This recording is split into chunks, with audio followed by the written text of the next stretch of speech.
Hello there, welcome back to the Chap's Guide. My name is Ash and I'm your host on this journey through men's style, self-development and personal grooming.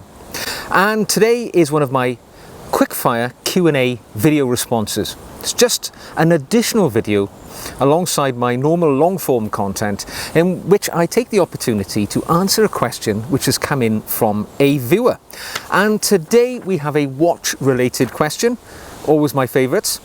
And this one is from Paul. Now, Paul is a British gentleman, and this is what he says. I am currently waiting for a Datejust 36 from Mappin & Webb in the City of London.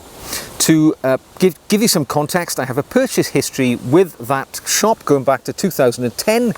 I have bought a couple of Omegas from them, and in 2018 bought my first Rolex, a 39mm Explorer.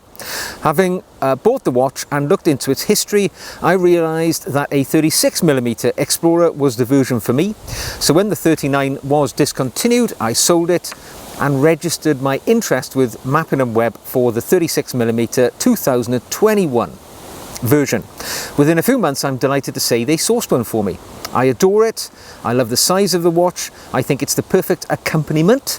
Would be a 36mm Datejust, of which I have been on the list since January of 2022. Now there's the important bit. I am a patient person and will wait as long as it takes. However, I was lucky to celebrate the birth of my first child in 2021, and my second child is due in December 22. Would it be better, what could be better than owning a birth year Rolex for both of my children to pass down when they are 21 years of age?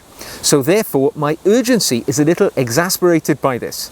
My question to you is, do you think it's worth me making an inquiry to a Watches of Switzerland, of which there is also another one in the City of London, for a Datejust, considering that I'm already on the list at Mappin & Webb? I don't want to potentially damage any relationship with Mappin & Webb, which is good.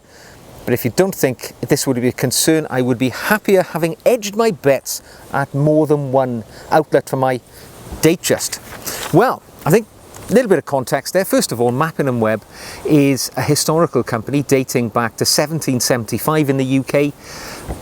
But you're absolutely right.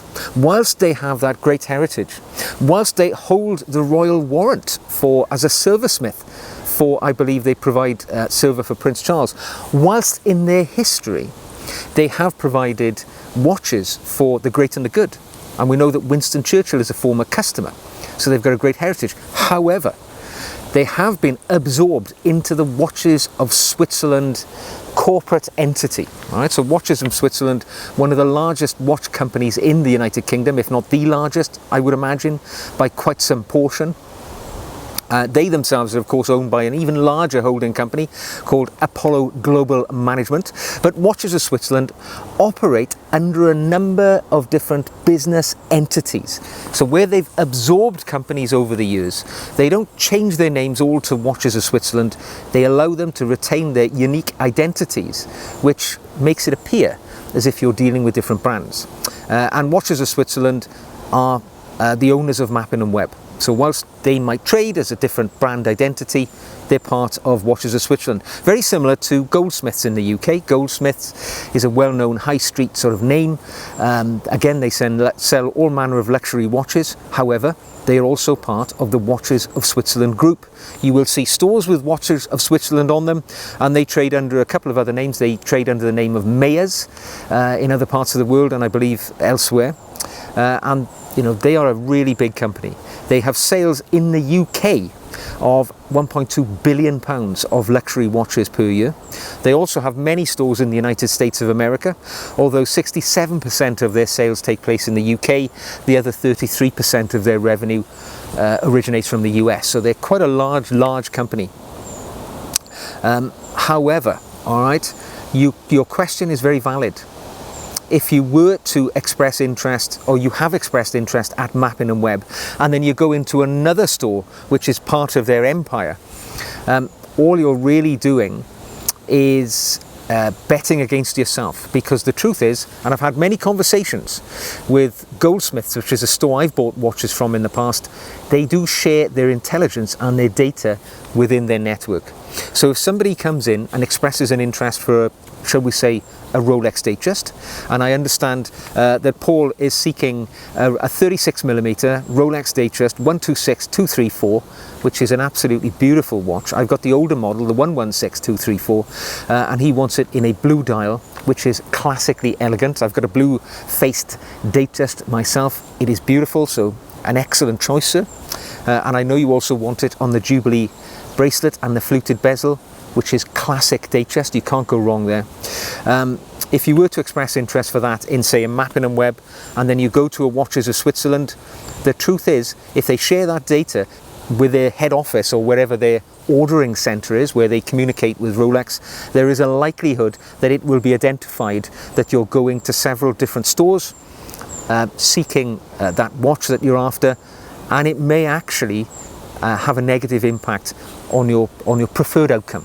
So definitely, if you are on the list at Mappin & Webb, if you've expressed interest, if they've previously serviced your order with a watch, I would stick to your guns, stay there.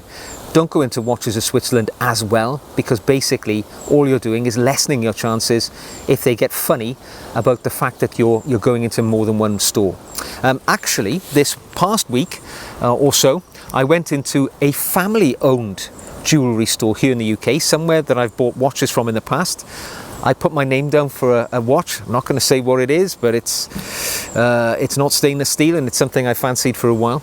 But I was in that store chatting to the sales agent, and I had, a 2-hour conversation with the agent because he was rather chatty. He wanted to talk. He knows I'm very passionate about watches. Obviously, it's his business too. So we had a long chat. And basically, he said that Rolex are getting very, very particular now about who they service their watches to.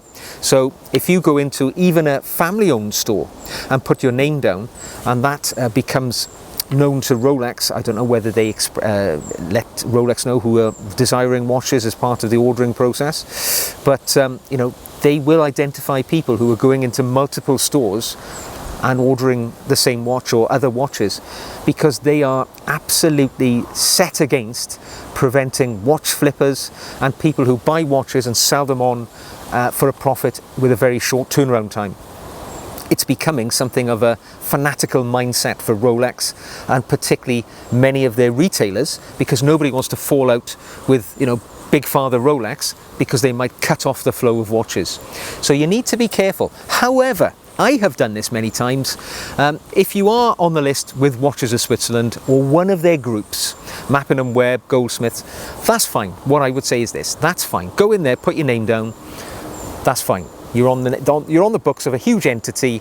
If they service your demand, it's great. But I would also go into a family jeweller's. In spite of what I've just said, I don't think there's a great deal of risk. Go into a family jeweller's, tell them, look, I'm on the list, it's a massive global entity. I don't harbour any great thoughts that they're going to come up with a watch anytime soon. However, can I go on the list with you? Because I would rather give my money to a local retailer who clearly is running a small business. This would be my preferred, preferred place to spend my money. And I am sure that they will be very appreciative, and they are likely to see you in a different light to these people who just come in and demand watches. Be honest, tell them what you're looking for, tell them you've been somewhere else. Make sure it's a family, I say family owned, a single entity, or maybe a chain of just 1 or 2 stores. They're definitely not part of the Watches of Switzerland group, and you may be better off there. It was interesting, actually. I went into a Tudor boutique the other day, recently opened in my local city, and I was under the impression that Tudor boutique was, a Tudor boutique. It was something from the Tudor entity. However, it was a mono-brand branch of Watches of Switzerland. So Watches of Switzerland are in the habit now of opening up what they call mono-brand branches. So they've got a Rolex one in London, they've got several Tudor ones, they've also got Omega mono-brands stores and Tag Heuer mono-brand stores. So you'll just see the frontage of the store, it'll say Tudor, you'll think, oh, it's a Tudor brand. You go inside, actually it's owned by Watches of Switzerland. They've just hived off one of the brands and opened a shop around it. It's actually a little bit cunning. You know, it makes you think something that isn't necessarily correct in its ownership and its identity. While I was in the store, actually, I tried on that new Tudor Ranger, which I made a video about when it was released a few weeks ago. And I have to say, on the wrist, it was an absolute delight. A very nice watch indeed. I said I thought it was going to be a nice piece, and it was a very nice piece when I got it on the wrist. It wore beautifully. A 39mm is just such a universal size for gentlemen. If you're thinking about a sort of tool watch, a day-to-day watch, what came across to me with that piece is the quality, the robustness of it. That T clasp, the adjustable clasp on that watch, is ingenious, and it should be on everything in the Tudor range. I'm sure it will be in the fullness of time. And the watch just felt rather lovely on the wrist. So yeah, it lived up to my expectations. The only thing I found a little bit disheartening with it was the dial. The hour markers, the indices and the numerals are just printed onto the dial with the luminescence. So it doesn't have the look of, say I'm wearing my Rolex Explorer today, where the hour markers are applied, it looks a bit more refined. But other than that, absolutely beautiful watch and a classic piece. However, back to our story today. So there we go. Paul, I hope you have found that useful. I hope you do get that Datejust sooner rather than later, certainly before that new child joins the family, and then you've got a plan in the future, a watch distribution opportunity for the kids when they come of age. I think that's a wonderful thought, and it's something that they'll never forget. So thank you for your comment. Thank you all for watching today. If you've enjoyed the video, give it a thumbs up. If you want to see more, click the red button. You want to support the channel, you can buy me a coffee. Link is in the comment section below.